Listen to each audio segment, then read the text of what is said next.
nag-aabang para sa biggest artista search sa telebisyon na Protege. Kaya ang mentors at judges, tinotodo na ang paghahanda.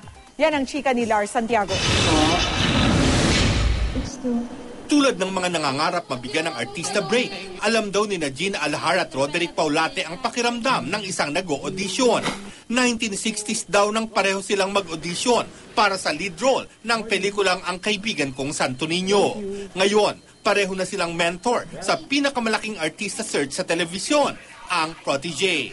It's really mentoring from head to toe, from letter A to letter Z, from number 1 to number 100, yung gano'n. Sa'yo lahat yun. Lahat nakasalalay sa'yo kung ano magiging siya. Pag ako nakakuha dito, kung suswertihin kami nung mapipili ko at mapili siya, siyempre, ang sarap nung nagsimula siya na ako na yung kasama niya. Tapos balang araw, makikita mo siya na sumisikat. Hindi lang sina Gina at Roderick ang naghahanda kundi pati ang iba pang mentors tulad ni Julina Magdangal, Ricky Davao at Philip Salvador. I may be strict, but I'm also playful, you know. Ayoko naman nung masyadong... Para magaan din. Kasi baka mamaya, baka madigas yung mga proteges. Sa takot, you know. And hindi naman ako ganun. Ano lang talaga ako, when it comes to my craft, yung respeto ko sa craft ko, kailangan nandyan.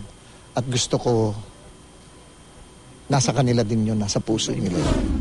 Hindi rin biro ang maging judge. Kaya naman, tulad ng co-judges niyang sina Joey De Leon at Direk Bert De Leon, ngayon pa lang may kasama ng pagre-research ang paghahanda ni GMA Films President Annette Gozon Abrogar.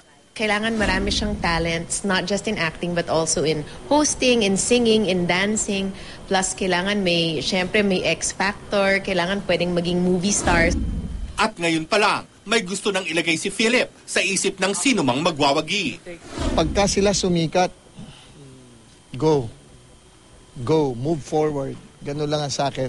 But, always look back. Doon sa pinanggalingan mo para hindi ka maligaw. Lars Santiago, updated sa Showbiz happening.